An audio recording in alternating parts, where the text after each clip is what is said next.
राजस्थान में असेंबली इंतखाबात के मद्देनजर कांग्रेस से कई उलटफेर कर रही है। इस दौरान कांग्रेस सदर राहुल गांधी ने बड़ा फैसला लिया है। इन्होंने राजस्थान के चारों सेक्रेटरीज को इंतखाबी अमल से बाहर कर दिया है। राहुल के इस फैसले से विवेक बंसल, काजी निजामुद्दीन, तरुण कुमार, देवेंद्र यादव अब इंतखाबी अमल से बाहर हो गए हैं।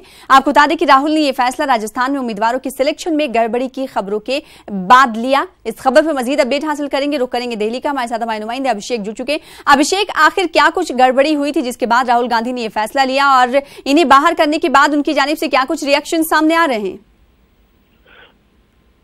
देखिए सना, उम्मीदवार चयन की जो प्रक्रिया थी उसमें सचिवों की ओर से जो पिछली सीईसी हुई थी, उस सीईसी की बैठक में कई जगह सिंगल पैनल के नाम दिए गए थे और उस सिंगल नाम देने से राहुल गांधी खफा थे। उन्होंने कहा था कि पैनल पूरे क्यों नहीं, क्योंकि करीब 1.5 साल का वक्त मिला था सभी सचिवों को ये पैनल तैयार करने के लिए और वो पैनल तैयार उस तरीके से कर नहीं पाए। उनका ग्राउंड होमवर्क, राहुल गांधी की जो रिपोर्ट आई, ग्राउंड रिपोर्ट, उसके मुकाबले बड़ा कमजोर दिख रहा था।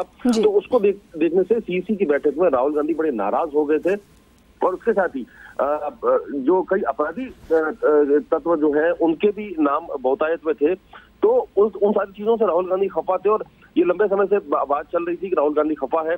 इस बाबत कई मीटिंग्स भी हुई थी, लेकिन अल्टीमेटली कल ये फैसला ले लिया गया पार्टी की तरफ से कि अब प्रत्याशी चयन की जो प्रक्रिया है, जो कैंडिडेट्स को चूज करने की जो प्रक्रिया है, उस प्रक्रिया में सचिवों का कोई रोल नहीं रहेगा। चारों सेक्रेटरी ने जो अपनी रिपोर्ट दे दी है जी, उसको आगे बढ़ाने और उसको उस पर हालांकि रिवीजन भी चालू हो गया है उस रिपोर्ट पर। तो कल दोपहर को कुमारी शैलजा, जो कि स्क्रीनिंग कमेटी की चेयरपर्सन है, उनके घर पे चारों सचिवों को बुलाया गया था। चारों सचिव वहां पे करीब 15 से 20 मिनट तक रहे और वहां पर उन्होंने अपना जो फाइनल जो उनके पास रिपोर्ट्स थी, वो सारी रिपोर्ट्स स्क्रीनिंग कमेटी चेयरपर्सन कुमारी शैलजा और वहां पर जो जनरल सेक्रेटरी इंचार्ज है अविनाश पांडे, वो भी कुमारी शैलजा के घर पर ही थे।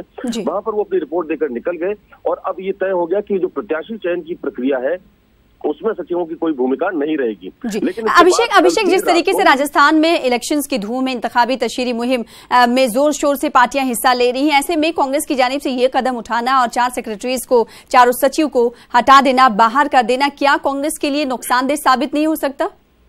देखिए, नुकसानदेह इस तरह से साबित नहीं होगा क्योंकि चारों सचिवों की जो जिम्मेदारी थी, जो रिस्पॉन्सिबिलिटी थी, वो अपनी अपनी जिम्मेदारी पूरी कर चुके हैं। हालांकि जिस तरीके से उन्होंने रिपोर्ट दी उस पर जरूर सवाल उठ रहे हैं, लेकिन उन्हें जो ग्राउंड रिपोर्ट देनी थी वो जिम्मेदारी पूरी कर रहे हैं। लेकिन इस पूरे से जो पार्टी को डैमेज हुआ है वो उसको कंट्रोल करने के लिए जो जनरल सेक्रेटरी इंचार्ज है अविनाश पांडे, उन्होंने कल रात को उनकी तरफ से भ्रम पैदा करने की कोशिश की गई और वो भ्रम ये था कि उन्होंने अपने फेसबुक और ट्विटर पर एक पोस्ट किया और उस पोस्ट में ये लिखा कि आज चारों सचिवों के साथ जो बैठक हुई उसमें उनको नई जिम्मेदारी दी है। अब वो जो कैंडिडेट्स होंगे कांग्रेस के, उनको भाषण देना सिखाएंगे।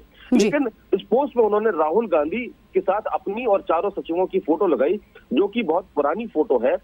उस तरीके से उन्होंने पूरी पार्टी में भ्रम पैदा करने की कोशिश जरूर की, इस डैमेज कंट्रोल करने की कोशिश की कि राहुल गांधी के साथ हमारी बैठक हुई और राहुल गांधी के स्तर पर यह फैसला लिया गया कि सचिवों को अब हम नई जिम्मेदारी दे रहे हैं।